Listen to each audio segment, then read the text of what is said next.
8889 TCM Shop.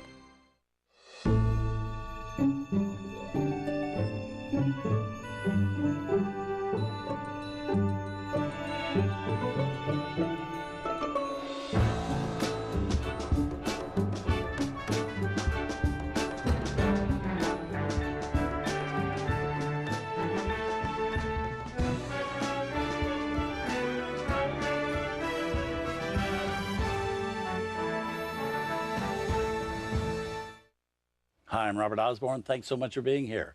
For the next 2 days at 8 p.m. Eastern, we're going to be paying tribute to films made by the production company owned by director, writer, producer, and actor Mel Brooks. Mel, a great friend of ours here at Turner Classic Movies. Mel was one of our guests last month at our 5th TCM Classic Film Festival in Hollywood, hosting a screening of one of his funniest films, Blazing Saddles, which was the 40th anniversary of that very funny movie.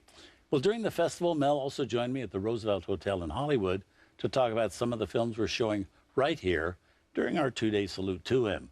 And all these films have one thing in common. They're all on the more serious side, something we don't often associate with Mel Brooks, and all are also films he executive produced, even if his name is not listed in the credits.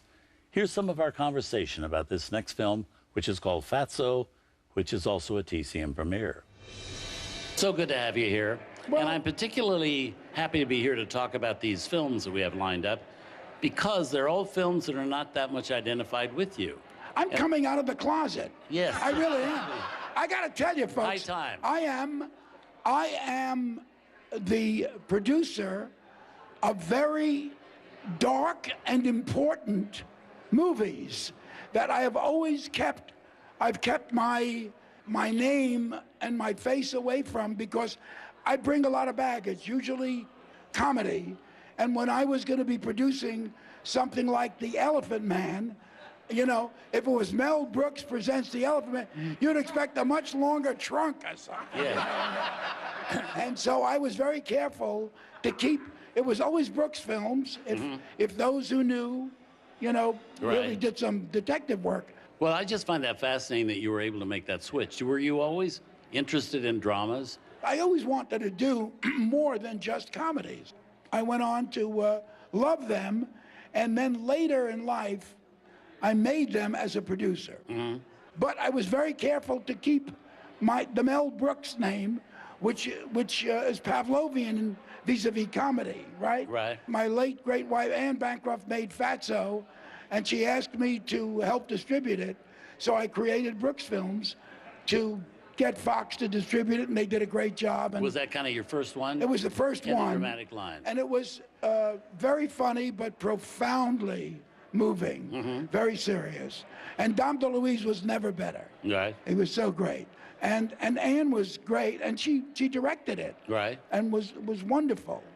And after directing her first film, she said, well, that was interesting. I'll never do that again. Really? And I said, well, why?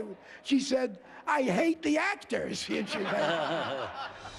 That was Mel Brooks at our TCM Classic Film Festival this past April. You know, he's an incredibly funny guy. Just as many of his films are funny, but not all of them. Many of those he produced, like our next one, have a serious, sad side. And the reason Mel didn't put his name on them was so audiences wouldn't come to see them thinking that if it was a Mel Brooks movie, it was going to be a funny film. Have a look at this next one, which was written by, directed by, and starring Mel's wife, Anne Bancroft, and co-starring Dom DeLuise. From 1980, a TCM premiere, Fatso.